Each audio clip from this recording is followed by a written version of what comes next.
This is Center Stage, putting your firm in the spotlight by highlighting business owners and other industry experts to help take your firm to the next level. Hey everyone, and welcome to Center Stage. I'm your host, John Henson, and this week we are talking about how to find the right partner for your marketing. And we're going to talk about, we've talked a lot about before how you as the firm owner should not be doing it yourself. You should be doing the thing that you went to school for, or that, you are known for or getting paid for, not all of this other stuff. But how do you actually figure out who you're going to work with? And I promise this is not going to be like a 30-minute sales pitch for why you should work with Spotlight Branding or anybody else. I want to help you make the most informed decision that you can and what makes the most sense for you. So that is why I am joined by Josh Ramsey. He does a lot of fractional CMO work. He's helped all kinds of businesses with their marketing, and I'm excited for him to be here. So Josh, thanks for joining us. Yeah, thanks for having me. I appreciate it. Looking forward to the chat. Absolutely. So yeah, I gave like the bare bones kind of intro there. Tell us a little bit more about what you do and some of the experiences that you had. Yeah. So again, thanks for having me. I really appreciate it. I love sharing the message because most people are not understanding or even aware that a fractional CMO exists. People understand the concept of a marketing strategist and they understand a marketing consultant. But oftentimes a marketing strategist or consultant is someone that's just going to say, go do this or go do that. But a fractional CMO is really meant to get their hands dirty, to not only give the vision, but to put their hands on it, put their fingerprints on it on behalf of the CEO.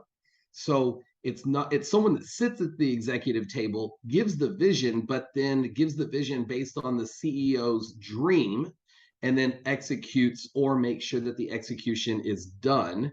Now, that doesn't mean, this is also clear to understand, it doesn't mean that they're going to build your website. A fractional CMO understands how a website should be built and the structure of the marketing system and gives the vision, but doesn't do it. Will you indulge me on one quick story on the explanation? Absolutely. Absolutely. So, I literally just finished an email this morning to one of my clients, and I have a marketing team that reports to me.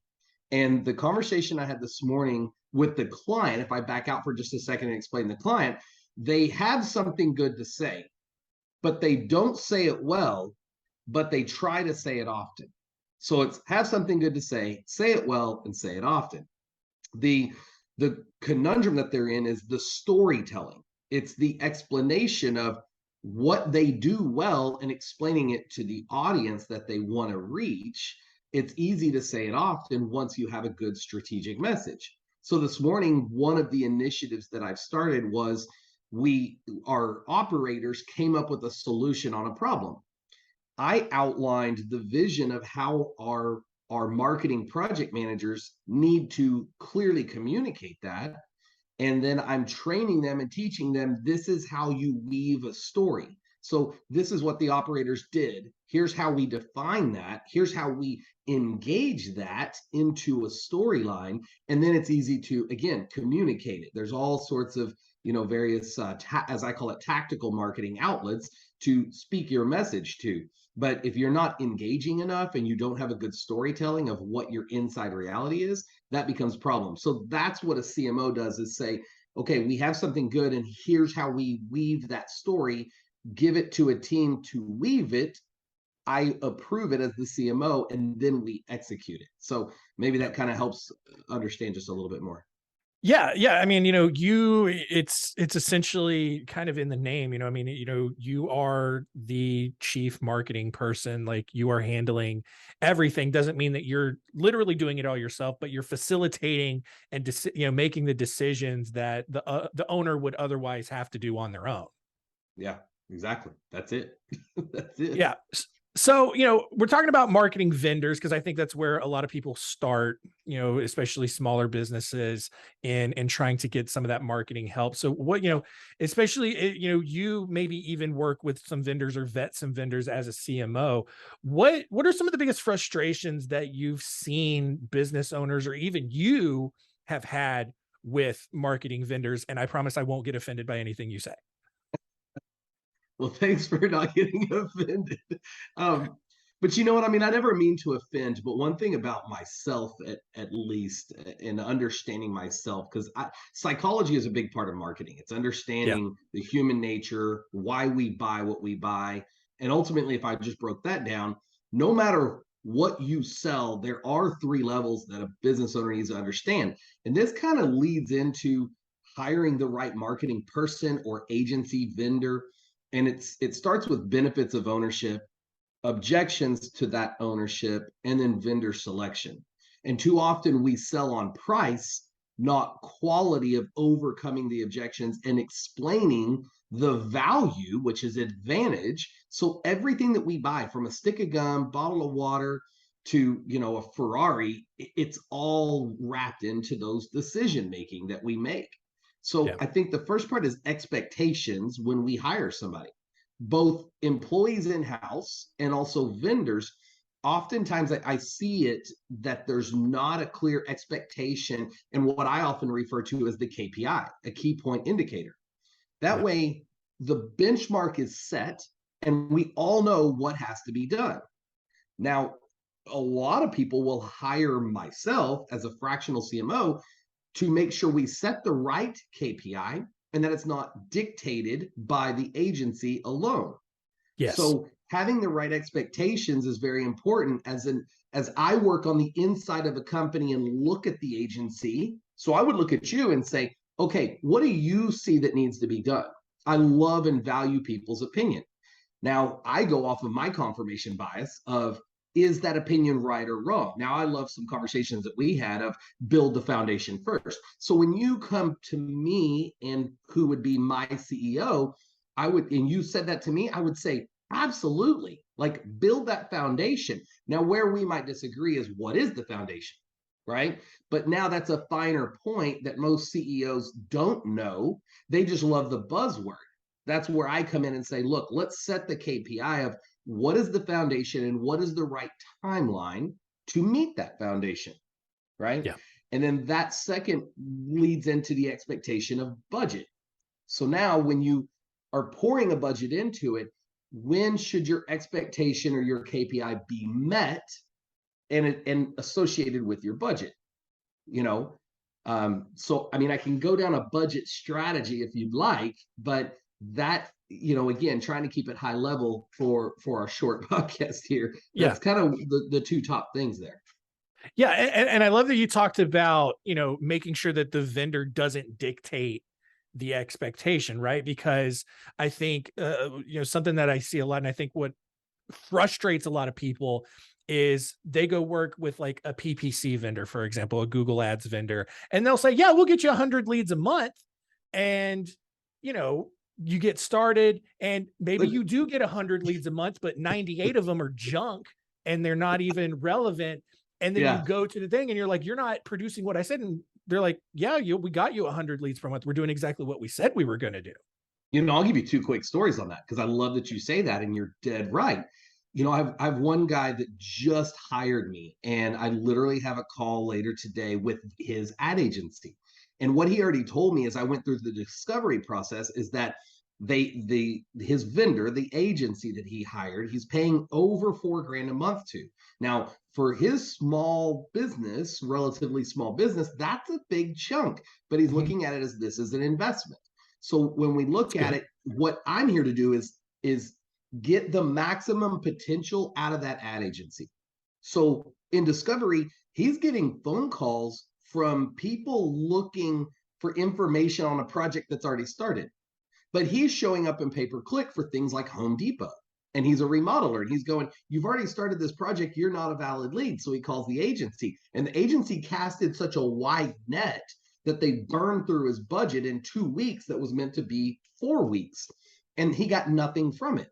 Well, I'll give you another quick story. Well, so on that one, to wrap that up, we're having a discussion today to fix that and to modify and manage his budget better. Now, I'll give you another Yeah. quick story. I have a client who, I have an ad agency, and my agency was generating leads for him. And the problem became, he quickly bounced back and said, hey, you generated all these leads. You got 15 in 1 week. This is great, but they're all crap. And I said, okay, explain to me why, right? Because now Yeah. it's setting the clear expectation of the value of a lead of why is it garbage, right? I'm cool with saying, hey, I produce garbage. But if there's no communication, now the expectation is unrealistic. Not trying to rhyme there, Yeah. but the expectation is unrealistic because there's no communication. That's why for myself, again, every client's different, but we use a CRM with agencies to get that information sharing where a business owner has to bounce back and say, this specifically is why it's bad.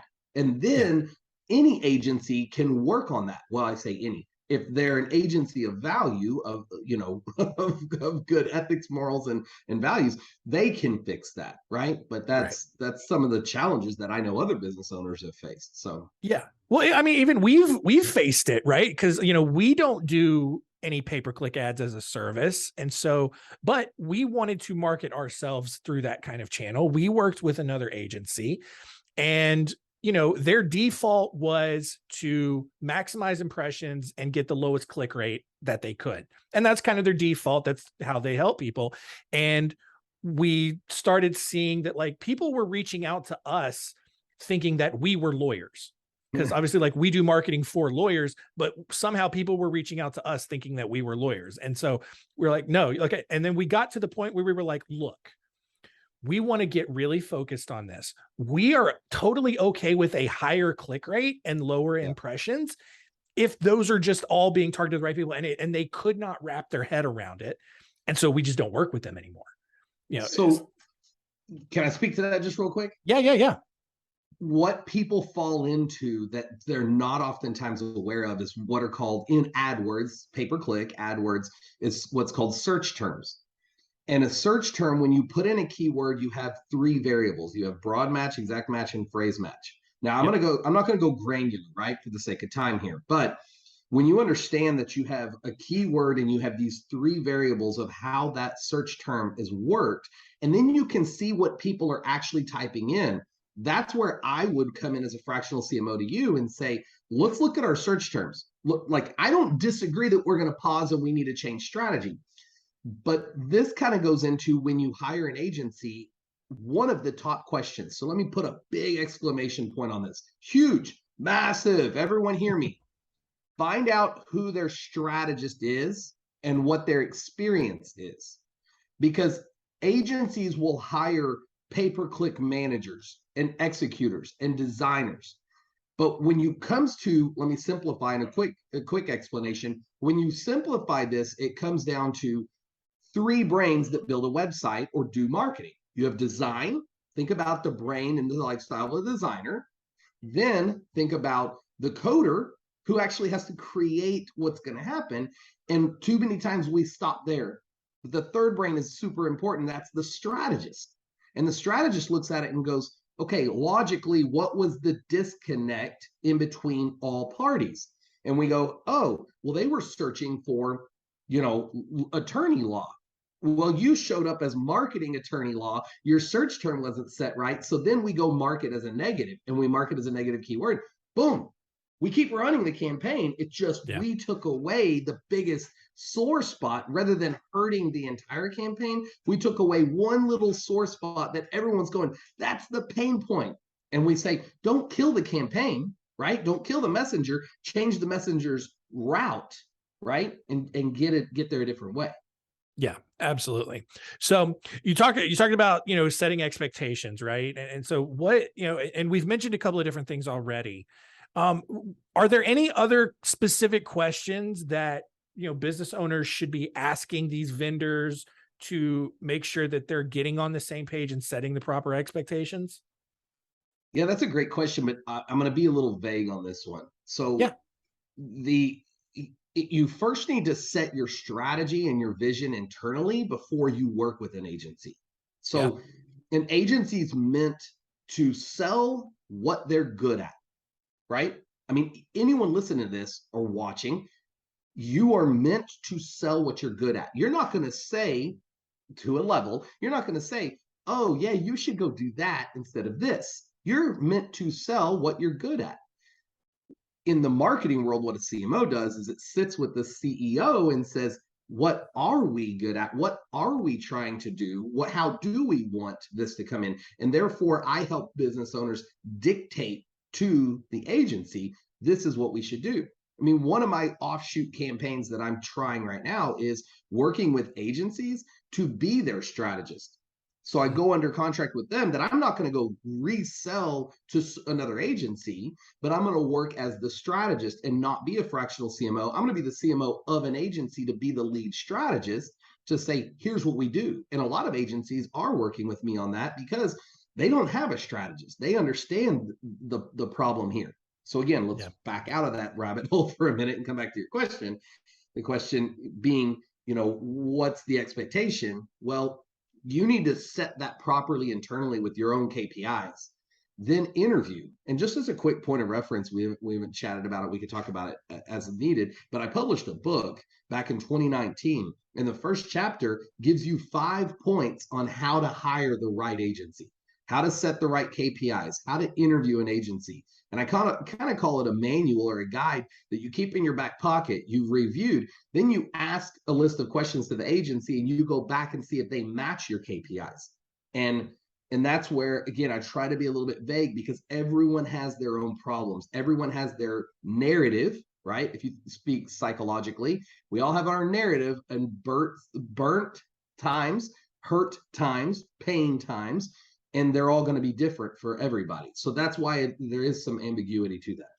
Yeah. And, you also probably think about like you said, like what's important to you, and again, just making sure that, you both have the same working definition of the results that you expect to have. One other thing that you mentioned, and I want to get this because we get this question a lot. You mentioned budget. A few minutes ago. Is there any sort of set guideline or recommendation in terms of like what percentage of your budget should be going to marketing? Or is it one of those, it depends sort of things? So I use a law called law of diminishing return.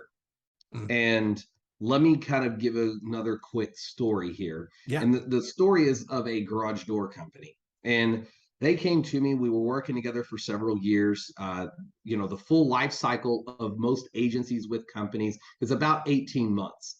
The average that I work with is over 4 years. A lot of that I attribute to just being very blunt and honest, which some business owners don't like. They want to be told and patted on the back that they're right. And I'm just not that guy. I'm a very what you really want is money. We all do, right? Like that's why we're in business, is to make money. So I look at business owners before we even get started and I say, look, do you want to make money or do you want to feel good about yourself? Right? Go feel good about yourself once you've made money. But back to my story with the business owner in the garage door company, they came to me. We were working for several years and they came to me one day and they said, look, we turn off pay-per-click and our phones die. And we have business, but our phones die. And we turn on pay-per-click and we're spending all this money. We should cancel you, Josh, as SEO, and we should just do pay-per-click. Be done. And I said, okay, I don't disagree, but let's take some confirmation bias and look at the data, right? Let's be analytical about this.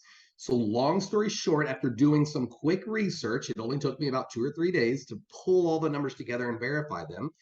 At the end of the day, they were right. Their volume of calls was way up on pay-per-click. They were spending, however, very important to know, they were spending $180 for a closed deal with pay-per-click. Now, that fit their margins, right? Like when we ran their gross profit margin, their cost, we ran all the numbers on the budgeting. And like I said, that's a whole nother story that I could walk through at another time. But when we walk through this number, 180 was still below their threshold of revenue that they could spend for a sale. If I recall right, it was about 250 was their top line. But when we looked at SEO was $50. Now they were getting a smaller volume, less calls, but they were more qualified and they were selling at a better rate at 50. I could give this same story again and again in different industries and different things that we've done. Yeah. But here's the thing to understand: law of diminishing return. They said, well, Josh, can we get rid of the pay-per-click and spend it on SEO? And I said, law of diminishing return. No, because they were already spending about $2,500 a month on SEO. And I said, if anything, we need to start scaling that back because we've already reached the threshold, or we need to change from what we were doing and use a different type of SEO. Because again, Yeah. a lot of people don't understand there's different types of SEO. I mean, at the core, it's link building and it's content building, right? And those kind of Yeah. go together, but they are different. So that's the law of diminishing return that we have to be aware of. Is at some point you got what you got and you move on from it. And then as far as budget goes, I created something called the crystal ball of marketing, and it truly dictates exactly what you should spend and what you're going to make. And it's a beautiful mind type of tool that works 100% of the time. When you input the right data, it will output for you exactly what you need. Um, but I think that answers at least the beginning part Yeah. of your question, right? Yeah, yeah, no, absolutely. And I think so many people get focused on just the hardline numbers that, it goes so much deeper than that because there's so many other things to take into consideration in terms of the different kinds of marketing that you're doing. Like you can't just put a blanket number over it, and expect that to go well. You got to really look deeper into it. Yeah, yeah. There's so much to that, but you're right on with it. Yeah. So on the other side of that, we talked a lot about vendors, and, something that we see, is, a solo or small business, they will work with a vendor for a time, they will grow, and then they'll get to a certain kind of revenue number. And at some point, they'll kind of think like, okay, well, I'm spending this much on a vendor, which is more than the monthly cost of having someone in-house. And then they'll bring that person in-house. So, in your experience, is there a right time to bring marketing in-house, to hire a full-time or a part-time person to handle it? Or what have you seen? Yeah, that's such an absolute loaded question. And one thing that I've learned in my experience of doing conferences is that people sometimes take what I'm about to say and they take it as the holy grail. At least when I teach conferences, they do this, and then they do it, and then they call me 6 months or a year later, and then yell at me and say, "You lied. You're full of it." So I try to walk delicately about this. So if anyone comes to me later and says, or to you and says, your guest lied to me, let's take this as a grain of salt, right? Oftentimes we'll use trigger words where I'll say something like, red cup. And that means like, remember, red cup, I told you that this isn't the holy grail. There's things around it, right? But yeah, I mean, when to bring someone in versus keeping outsource, again, it's going to number one go to your strategy, right? Because if, especially if you've dedicated your time to pay per click, let's just say, and that's all you're going to do, then at some point to bring in a manager is going to be important. But then set the expectation: is the manager going to manage the agency, pay them a little less? Is the manager going to take over what the agency does? Make sure that they have the right qualifications, right? You need to look at case studies just like you would hire the agency. You need to look at what they've done. And let me talk about case studies real quick. Yeah. Start asking agencies for the worst case study. Ask them, who is your worst client and why? Right? I like to ask clients, how do I get fired? And they're like, what? Like, you're about to get hired. Why are you asking? Because then it's the expectation meets properly, where I know if I don't do this, I'm out the door, right? Yeah. But I would even reverse that when I hire people. How do you think you're going to get fired? Like, I'm hiring you, so I don't want to, right? But where is that expectation met? So again, when you bring someone in, setting the same thing, the KPI. What is the expectation? Tell them this is what gets you fired. If you don't get this done, then I got to let you go because it's not worth it. So there's just a lot to that. And I know I'm not giving you the real answer of this is when you do it, but I think it's different when you go SEO or website maintenance Yeah. versus pay-per-click versus can they do everything? But I think at some point, whenever the business owner, I'll leave it on this, when a business owner gets so overwhelmed that they're spending, you know, I would call it, and again, this is a vague number, 35 to 45 or more percent of their time in marketing, they need to find some type of Yeah. manager or fractional CMO to step in and manage that percentage for them so that they can focus on higher level and then only spend 15 to 20% on the marketing side. Yeah, and I love that you bring that up because I know when I think about this, I think about it more on the execution side of things because that's just how I'm wired. Like my default is just I'm going and I'm just getting things done. And one thing that I've seen in marketing is that you really need two very different kinds of people. You need the analytical minded person who understands data and can really go through that and make decisions and really informed decisions based on all of that data. But then you also need a creative mind who can create compelling copy, who can speak to your audience's needs, who really understands that emotional and creative side of things. And finding one person who does both of those things very well is extremely difficult. It's almost impossible because you're almost talking about left brain, right brain. Yeah. But there are a small select amount of people that can do both. And I would raise my hand and say, I can do both.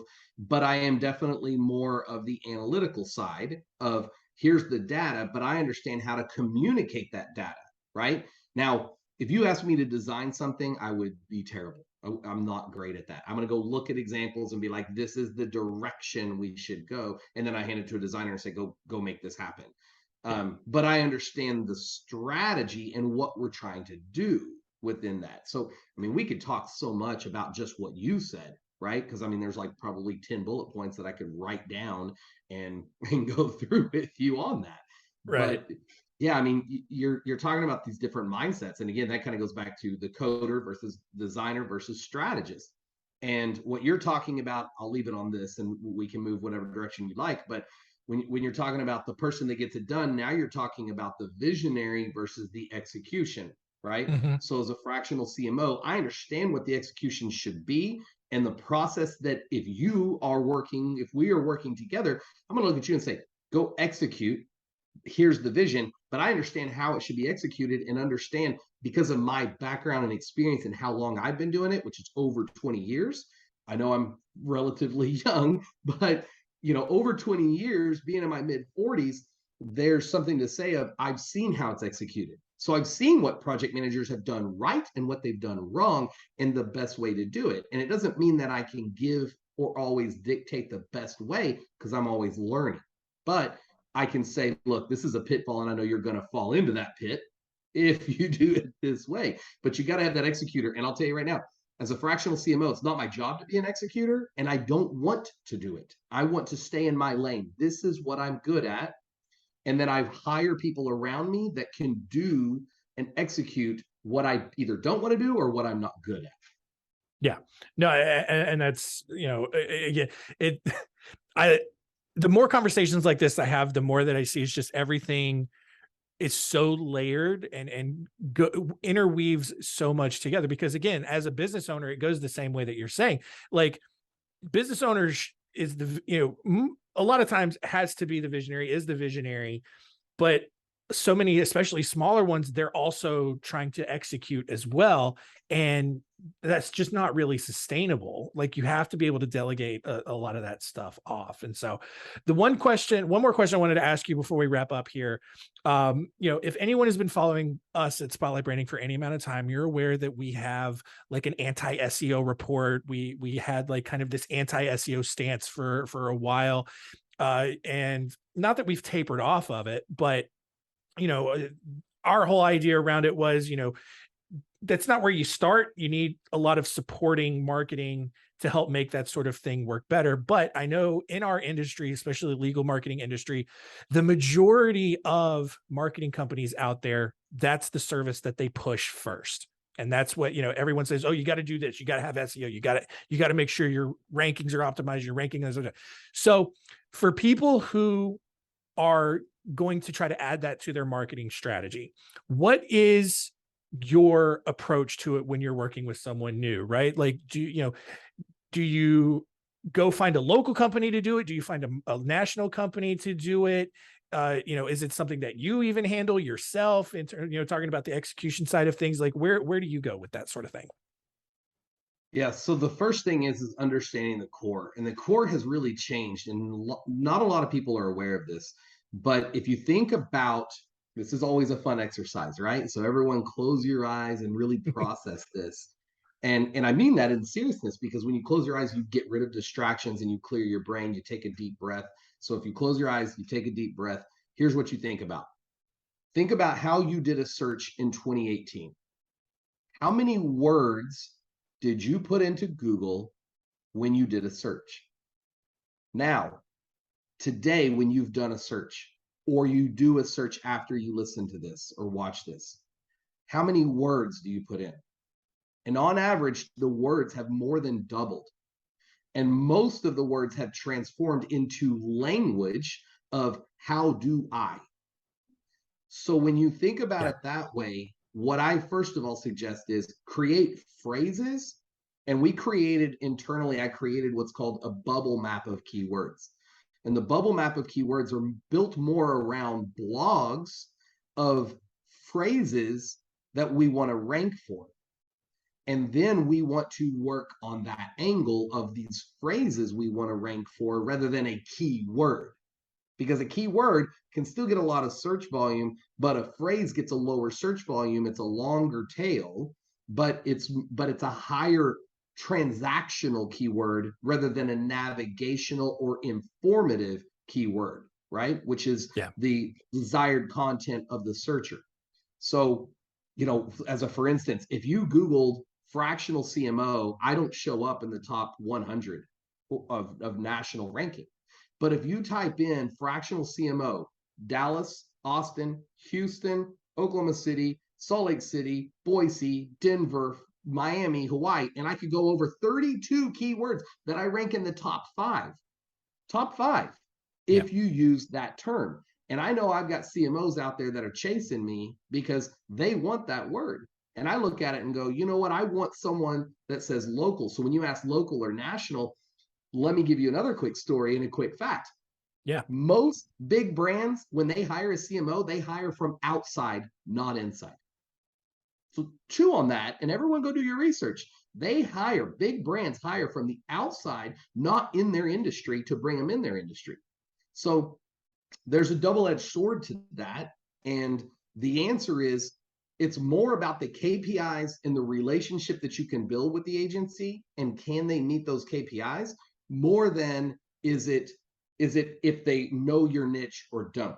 It's more about what do they do, because I don't specialize in one thing. I specialize Right. in a lot, because I'm looking at what do we want to achieve and what are the KPIs, what are the measurable KPIs, and when we all agree on them, I don't miss that target. That's one thing I'm very confident. I don't miss targets. And if I do, it's not by much, because I'm watching along the way as the arrow goes towards the target, and I know how to redirect that arrow to get it to land where we want it to land, right? Yeah. So I think that answers your question in a little bit of a roundabout way, but it also gives a little bit more education as to keywords and where they've tailed off to.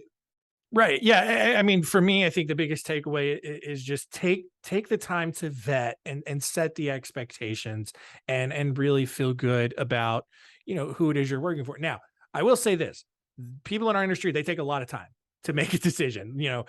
Like, don't draw it out to where you're starting to miss opportunities. Like, do your due diligence. Absolutely. Talk to different agencies and do all that. But, you know, don't wait weeks and months at a time to where you start to forget these conversations that you had, and it becomes more of a recency bias sort of situation rather than that, getting the right solution from the information that you gathered.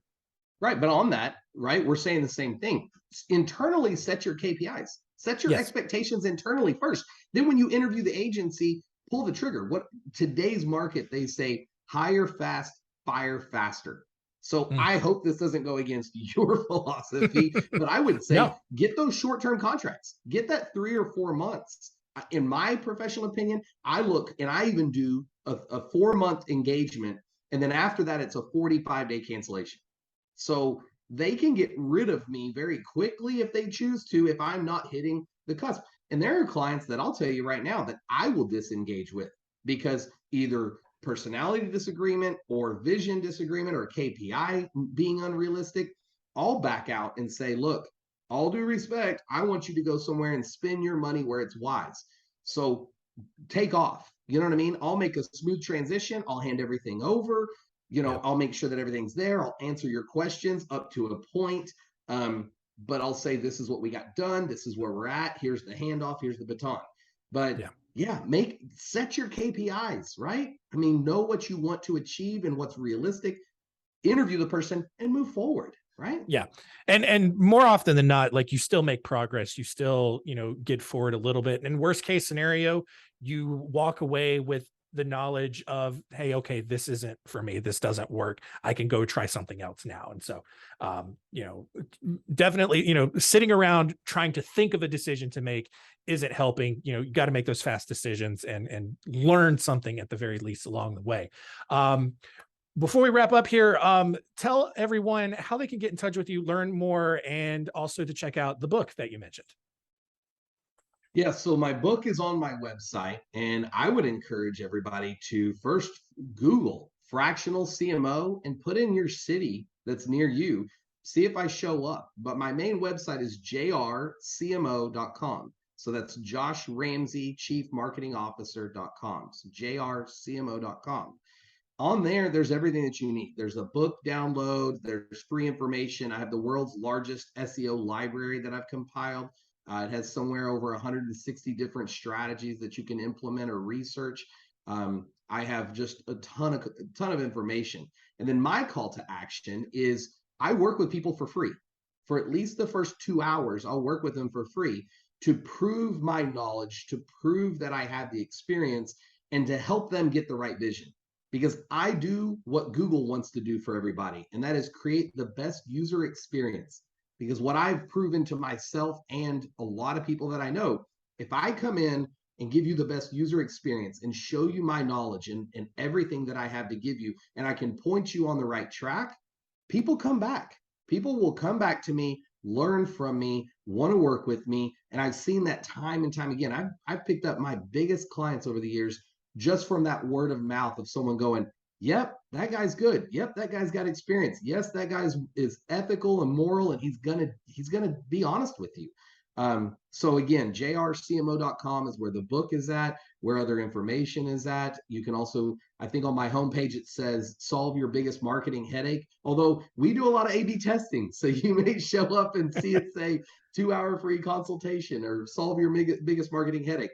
But you can always contact any way through that website, and we'll get you set up with a meeting. So Yeah, absolutely. And I mean, just sitting here and talking to you for the last 35 minutes or so, I can tell, your stuff, because there's so many different rabbit holes we could have gone down. I mean, this could have been a 7-hour conversation just covering all the different areas of marketing strategy. So, well, I'm looking forward to coming back. Oh yeah, we can absolutely make that happen. So, one final question here before we end the show. If you had one final piece of advice for our audience, what would it be? Man, again, that's so hard because everyone is so different. But I would say start with your narrative. Identify in your narrative what's worked well and what has failed you. Then I tell employees, and you can even use this with employees.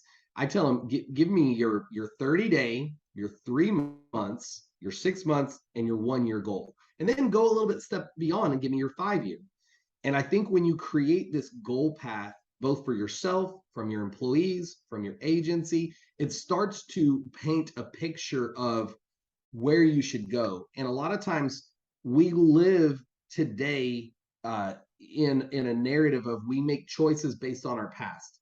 And sometimes that's a fail point for us. So understanding the psychology of why we make decisions is really important. I feel like I should write a book about it. There's probably a book out there that I haven't found yet that's written about it, but it is psychologically based where we make decisions, we have arguments, we buy things all based on our narrative. So understanding where you've been is just as important as where you're going and why you're going to make those decisions. So I guess I would probably, at least for this conversation, leave that as a focal point of really drawing out your narrative. And if you haven't ever looked this up, there's something, I think it's called the egg diagram or the egg chart.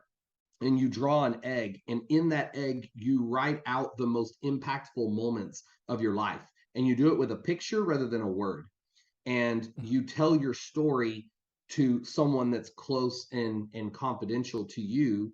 But when I did that for the first time back in 2018, I think, or 2019, I mean, it blew my mind of the things I kept remembering. And I left it on my wall for 30 days. And it really helped me understand why I make decisions now from my birth and my first memory all the way up. And I think that can help both in business and in personal because they all interweave. And then you start to make better decisions based on understanding the hurts and the fail points, both in your personal life and in your business life, and understanding, again, trying to sum this up, you made a bad business decision. Why? Understand the why and the narrative of why you made that decision back down to when your business started. Therefore, you don't make that decision again. And I'm going to tell you right now, I still make those bad decisions, right? I look at it, I'm like, I should not have done that. But when you have that chart up in front of you, you can then remember that narrative and try to make better decisions. So hopefully that's maybe a good stopping point for us. Yeah. But again, I mean, that's a whole nother conversation to understand that as well. Yeah. So absolutely. No, all of that just absolutely great. A lot of great insight. And I know that, I say this a lot. I know when I walk away learning things and with some new ideas, I know our audience gets a ton of value out of it as well. And so I really do appreciate it. And I appreciate all of you for continuing to listen. Please leave a rating and review wherever you're listening. If you have not done so yet, it helps the show grow and really is valuable to get that feedback from all of you out there. But that's going to do it. Thanks so much for joining us, Josh. Thanks again. Thanks for listening. To learn more, go to spotlightbranding.com/center stage.